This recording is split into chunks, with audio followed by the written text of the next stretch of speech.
Ce jour dédié pour l'élévation de l'âme de Jordan Yehuda ben Agnès Hélène Ariel par sa mère. Alors on va parler un peu, on me demande de parler ici un peu de la Hamida. Quelles sont les pensées à avoir lors de la prière qu'on appelle la Hamida, c'est le Shmona Esrei, 18 brachot. En fait il y en a 19. À une certaine époque, à l'histoire où la chrétienté a commencé, alors les sages d'Israël ont institué une 19e bracha contre la chrétienté, d'accord, et contre tous les mouvements faux. Alors on appelle toujours cette bracha à 18, mais en fait elle a 19 bénédictions. Les trois premières sont des bénédictions de louange à Dieu. Les trois dernières sont des bénédictions de remerciement à Dieu. Et dans ces trois premières et trois dernières, on ne fait pas de demande personnelle. Parce que d'abord, comme à quelqu'un, tu vas avoir Rockefeller ou je ne sais pas, un monsieur très, très riche, d'accord. D'abord, tu lui fais des salam alek. Puis après, tu demandes ce que tu veux, puis après, tu remercies. Alors, la demande, elle est au milieu. Ce n'est pas lors que tu fais les salam alek que tu vas vanter. Alors, c'est pas très joli que je dise salam alek, parce que si on parle d'Hachem, qui est un grand roi, comme c'est écrit dans Malachi, je suis un grand roi, c'est normal qu'on le loue, parce qu'il n'y a que lui qui mérite vraiment d'être loué. Toutes les autres entités glorieuses qu'il y a dans l'univers reçoivent leur gloire d'Hachem. C'est lui la source de toute gloire. Donc, en tout cas, on ne fait pas de demande personnelle dans les trois premières et trois dernières brachot. Et on va expliquer un peu le sens. Qu'est-ce qu'on dit et qu'est-ce qu'il est bien de penser. D'abord, avant de commencer à prier, la Gemara dit que les chassidim, les pieux d'antan, avant de prier, se préparaient pendant 1 heure. 1 heure de préparation. Se remplissaient de crainte de Dieu, d'amour de Dieu. Nous, c'est impossible, parce que pendant 1 heure, on va penser à tout sauf à Dieu. Enfin, un peu peut-être à Dieu, mais pas, on n'arrive pas pendant 1 heure à se concentrer. Mais ça vaut la peine quelques secondes avant de prier, de se dire, je m'adresse maintenant à l'entité la plus extraordinaire, absolue, énorme qu'il y a dans l'univers, dont je dépends totalement, qui m'a créé. Je suis moins qu'un moustique, proportionnellement à ce qu'il est, et il m'a autorisé de m'adresser à lui, et il me fait énormément de bien. Tout le bien que j'ai provient de lui, je lui dois énormément, je suis très reconnaissant. C'est-à-dire pas commencer à prier, et en même temps qu'on commence à prier, on commence à se... C'est comme... en fait, on dit en hébreu, de prier avec intention, on appelle ça l'echaven. Les intentions kabbalistiques qu'on appelle les kavanot, d'accord. L'echaven, c'est le même terme qu'on utilise aussi pour viser, d'accord. On va dire, tu es maintenant un pilote de chasse dans le F-35, d'accord. Alors, c'est pas que quand tu commences à tirer que tu vises. Il faut viser avant. Nous aussi, on doit commencer à viser notre prière déjà avant. Parce que si je commence, Baruch Hashem, et quand je suis en train de parler, je commence à penser qu'est-ce que je vais dire, d'accord, à qui je parle et où je suis, c'est trop tard déjà. Ça ne marche pas ensemble. Ça vaut la peine un peu avant. C'est quoi un peu? Alors je dis, les chassidim d'antan, les pieux, c'est 1 heure.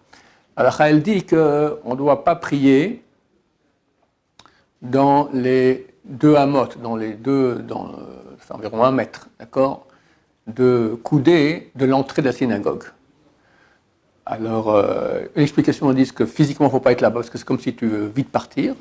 L'explication dit il faut que quand tu viens prier, tu laisses au moins le temps de marcher 1 mètre, et après tu commences ta prière. Pour ne pas rentrer, dès que tu es déjà dans la prière directe. Donc, il faut un petit arrêt. Donc, les pieux d'antan, c'était 1 heure. Là, la dit au minimum, le temps de marcher 1 mètre, c'est quoi? C'est une fraction de seconde, mais il faut un petit temps de réflexion à qui je m'adresse. C'est bien aussi, avant de commencer la Hamida, c'est écrit ainsi dans le Mishnah Berurah, c'est le bar qui amène cela, de regarder le ciel, quand il est bleu. D'accord? Parce que il y a un rapport entre Hachem et le ciel. C'est écrit... Avant, pendant la Hamida, on n'ouvre pas les yeux. Avant. Surtout en Israël, ici, on a un très beau... Les pauvres miskénim qui sont en Europe, d'accord, qui sont sous les nuages. Ceux qui sont du sud, ça va. Mais en Israël, Baruch Hashem, on a un ciel bleu extraordinaire. Alors, dans le temple, normalement, il doit y avoir, le temple, comme on dit, la synagogue, il doit y avoir 12 fenêtres. 3 de chaque côté, d'accord? Normalement. tout cas, c'est bien qu'il y ait des fenêtres. C'est pas obligatoire, mais c'est bien, en tout cas, qu'on regarde. Ou même des fois, il y en a qui sortent, regardent le ciel et rentrent. C'est pas juste avant l'Amida. On peut une minute avant, d'accord. Entre Shema Israël et l'Amida, on sort pour regarder le ciel, parce que ça ouvre l'esprit pour être en contact avec Hachem. Le tzitzit, il est couleur mer, qui est couleur ciel, qui est couleur qui c'est la kavod du trône de gloire d'Hachem. Donc il y a un rapport. Les prisonniers graves en Israël, les assassins cruels, terroristes, d'accord, une des sanctions qu'ils ont dans la prison, c'est qu'ils ne voient jamais le ciel. Ils sont dans des cellules, ils ne voient jamais le ciel. Ça sape le moral de la personne. Parce qu'effectivement, tu remarqueras une chose qui est très bizarre. Presque chez tous les êtres humains, peut-être tous, d'accord, quand on parle de Dieu, il y a une tendance à regarder, à penser vers le haut. Et quand on parle, au contraire, peut-être de choses mauvaises, tout ça, c'est plutôt vers le bas. La Torah dit qu'on descend en enfer et on monte au paradis. On aurait pu dire le contraire, on peut dire on monte en enfer et on descend au paradis. D'accord? Pourquoi est-ce que... C'est bizarre quand je dis ça. Peut-être que Hachem, il est plus en bas qu'en haut. D'accord? Parce qu'effectivement, il y a un rapport certain entre l'identité, la spiritualité, elle est... Je ne sais pas comment est ce rapport, parce que la matérialité et la spiritualité, c'est deux choses différentes. Mais au moins, on voit qu'il y a un rapport entre en haut physique et le haut spirituel. Donc, c'est bien de regarder le ciel aussi avant de commencer à l'Amida. Et la halakha stipule aussi qu'il faut penser que ma prière passe maintenant par Jérusalem, le temple, le Saint et le Saint des Saints. Même si possible, tu peux penser, c'est entre les Krouvim, les deux chérubins, c'est de là-bas que sortait la voix d'Hachem. Et ça, c'est Shar Hashamayim, c'est ça le portail du ciel. Yaakov Avinu, quand il a dormi là-bas, il s'est réveillé le matin, il a dit, c'est un endroit qui inspire la crainte, c'est le portail du ciel. Donc il faut penser que notre prière passe par là-bas. Ça, on pensera quand on dit Hachem Svatay Tiftar, la terre, Dieu, Svatay Tiftar, ouvre mes lèvres, au Fiagiti la terre, et ma bouche va dire ta louange. Et là, directement, il ne faut pas attendre du tout, on commence la Hamida. Il ne faut pas qu'il y ait de... C'est marqué Tekef le Geoula, Tfila. Juste après la Geoula, Tfila. Geoula, c'est le Baruch Ata Hashem, Gal Israël. Directement, Hashem Svatay Tiftar, la terre, Baruch Ata Hashem. Il ne faut pas qu'il y ait un moment d'attente, parce que c'est très important que ce soit lié, ça correspond aux sphères supérieures qui sont liées à cet endroit-là. Il y a 4 mondes, d'accord? Là, on passe du 3e au 4e et ils sont liés totalement sans arrêt entre les deux. Donc, il faut aussi, au niveau de notre prière, ça se fasse rapidement.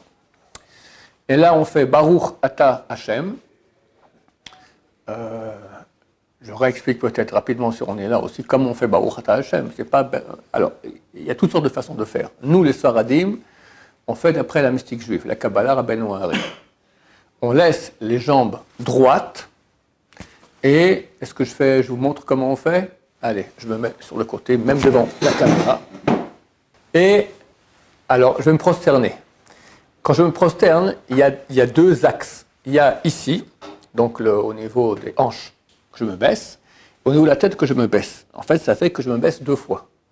Alors, d'abord, on baisse les hanches sans baisser la tête. On dit Baruch. Même plus bas, là, je fais pour qu'on me voie. Baruch Ata. Et après, on commence à monter. Et quand on arrive près du haut, on dit Hachem. Et on monte en 2 fois aussi. Baruch 1, Ata 2, Hachem. Je monte d'abord au niveau des hanches. Et après, je monte la tête. Et je me suis trompé, j'ai dit Hachem au début. Je dis Hachem à la fin. Donc je refais. Baruch Ata. Je remonte maintenant au niveau des hanches avec la tête en bas. Après, je remonte Hachem. 4 étapes. Même dans la 3e fois où on se prosterne, c'est le Modim. Même la 3e fois où on se prosterne, c'est Modim. On ne dit pas Baruch Ata. On fait la même chose aussi. Ces 4 étapes-là, avec les pieds tendus. Nos frères Ashkenaz, eux, plient les pieds. Ah non, on ne plie pas les genoux? Non, on ne plie pas les genoux. D'accord? On ne plie pas les genoux. C'est nos frères Ashkenaz qui font comme ça. Les Marocains, comme je le répète souvent, ont été influencés par les rabbins Ashkenaz. Les grands rabbins Ashkenaz, le Roche et le Tour, venaient d'Allemagne, sont allés en Espagne. Les grands rabbins Sfarad étaient à l'époque dans la région de la Babylonie. Alors c'est normal qu'un Marocain ne va pas envoyer sa question en Babylonie alors qu'il a qu'à passer le détroit de Gibraltar, surtout déjà chez les grands rabbins espagnols d'origine ashkénaze, donc ils étaient influencés par des coutumes ashkénazes. Mais en Israël, de toute façon, il y a 500 ans, vient Rabbeinu Ari, et le Hanavi lui dit comment faire les choses, et ça conquit tout le monde sarade qui font d'après la Kabbalah. Même les rabbins non kabbalistes, comme Rav Yosef, etc., qui ne sont pas trop pour la Kabbalah, ils acceptent que c'est le coutume, c'est comme ça qu'on fait. D'accord? Donc on fait ainsi. Alors, Baruch Ata Hashem. Que penser quand on dit Baruch Ata Hashem? Béni sois-tu Hashem. Comment moi, être humain, puis-je aller bénir Hashem? C'est le contraire. Alors, Hashem bénis-moi. En fait, on va parler d'une chose qui est extrêmement profonde. J'ai déjà parlé un peu dernièrement ici.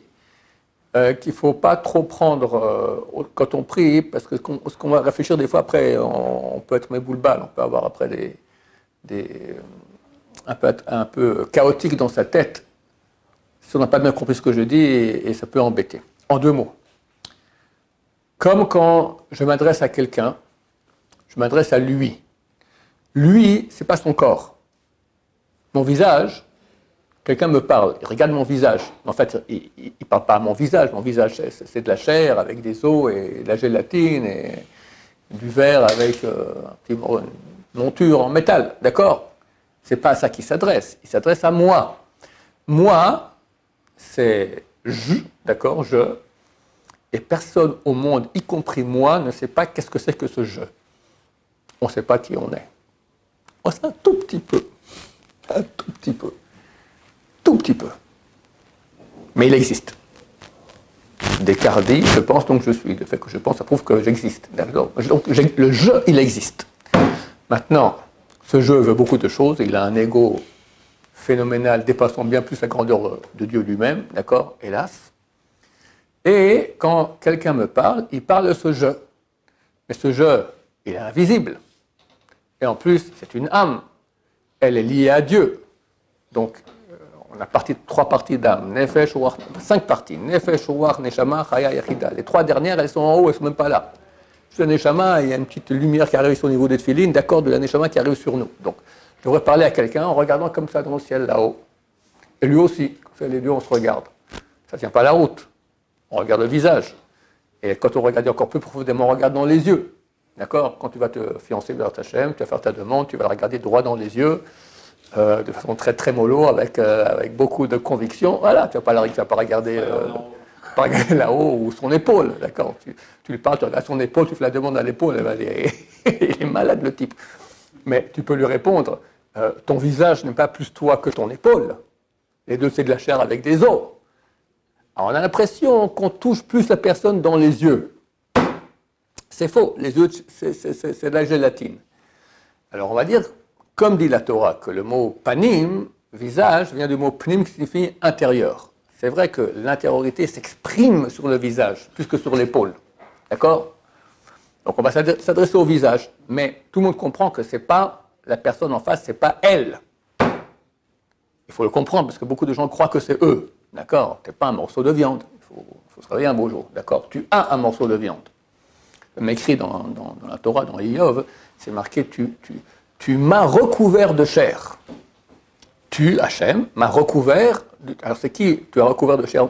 C'est qui ce que tu m'as? D'accord? Donc il y a moi qui est sans chair, tu m'as recouvert de chair. Donc il y a un moi qui est sans chair. C'est évidemment, c'est lui l'essentiel plutôt que la chair, et c'est à lui qu'on s'adresse. Hachem aussi, de toute façon, je vais donner un exemple maintenant, comment ça chez l'être humain, aussi, chez Hachem, il y a une certaine ressemblance. Alors Gemara a dit qu'il y a 5 choses qui ressemblent à Hachem chez l'âme. L'âme remplit tout le corps, Hachem remplit le monde entier. L'âme est invisible, Dieu est invisible. Grâce à l'âme on vit, grâce à Dieu on vit. Il y a encore deux autres choses, j'oublie ce que c'est, d'accord? C'est le même principe. Attends, Hachem,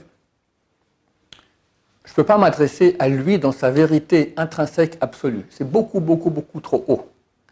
Hachem a voulu qu'on puisse être en contact avec lui, alors il a créé de lui-même un nom qui s'appelle Yud Ke Vav Ke, qu'on n'a pas le droit de prononcer, on dit Yud. On peut dire et puis, c'est 4 lettres. Yud, et puis Hey, et puis Vav, et puis Hey. D'accord? Lire les lettres comme ça, d'un coup, c'est extrêmement grave. Ou des fois, on dit, à la place de dire Hey, on dit Ke. Alors, c'est Yud Ke Vav Ke. D'accord? C'est une contraction de 3 mots, Hayav Veye, qui était et sera. Et c'est le nom de Dieu qui exprime Dieu de la façon la plus totale qu'il puisse y avoir. Lui, dans sa réalité intrinsèque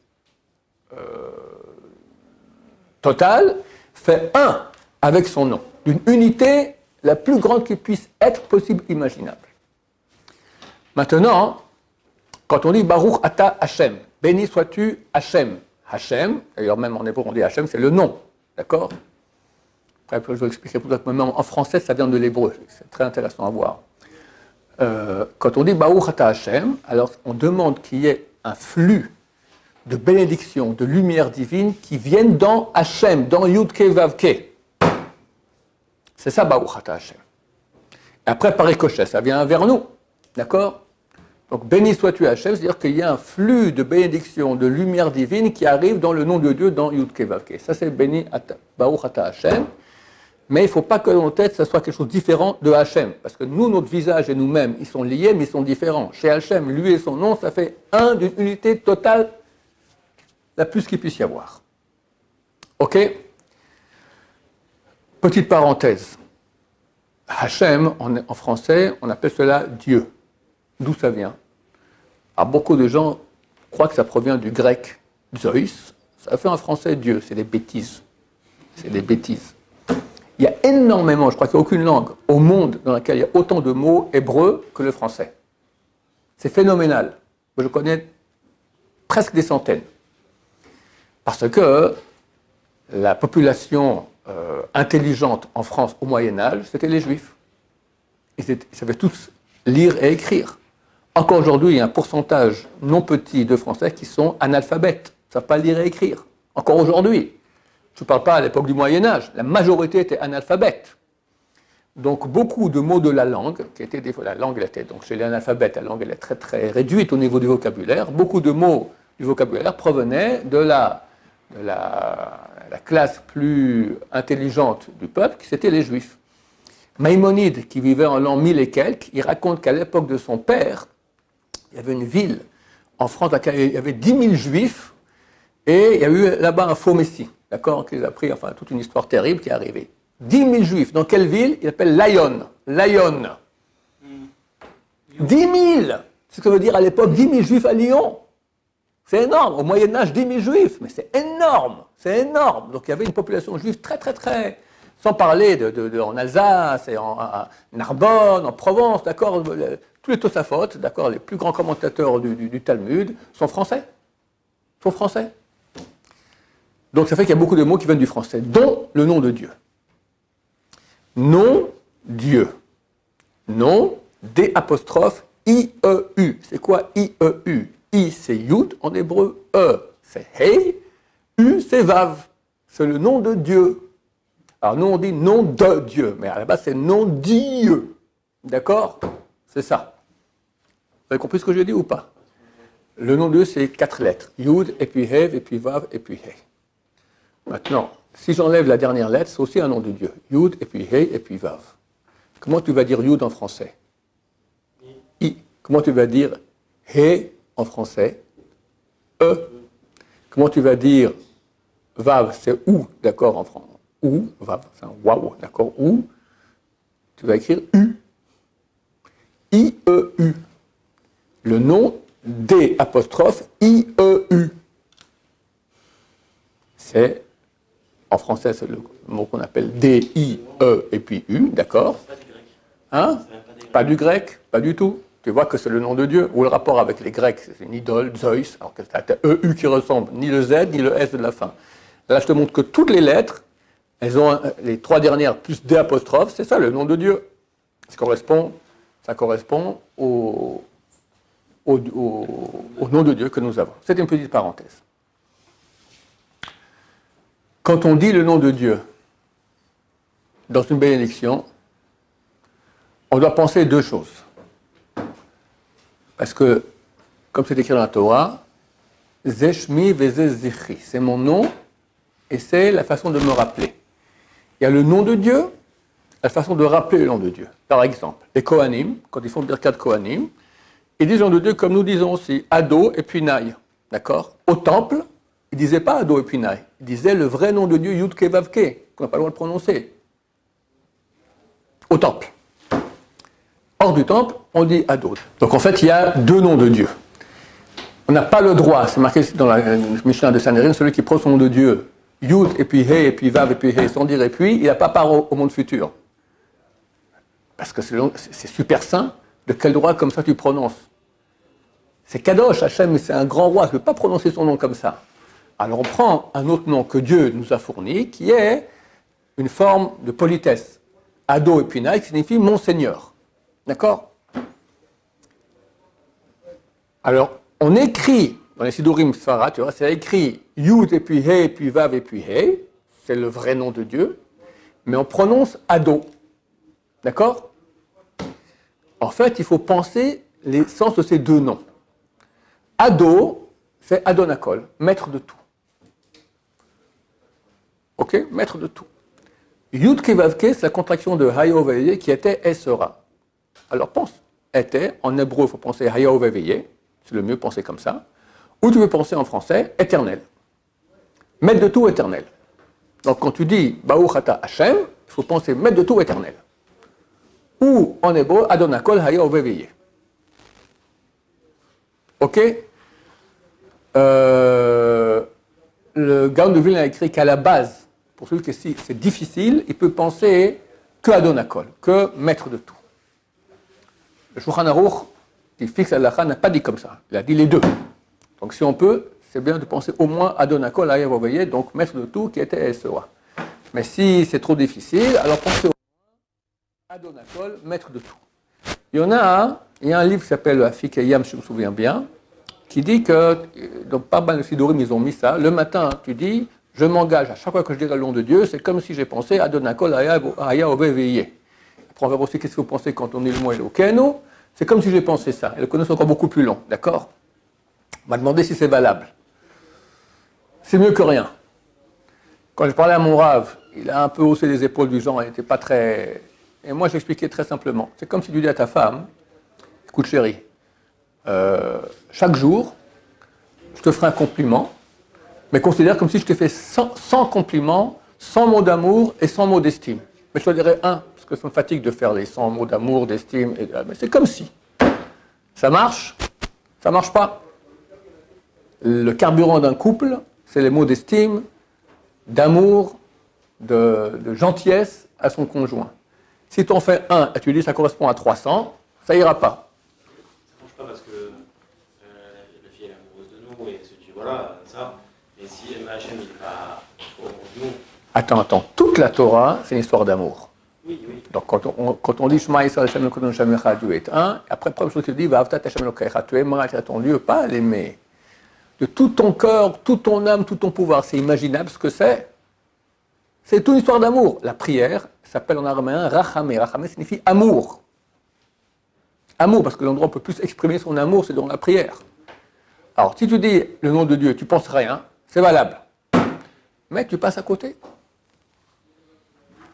Voilà, messieurs. Donc, c'est un petit début. On continuera bien la prochaine fois. Baruch Adonai, Olam, Amen, va Amen.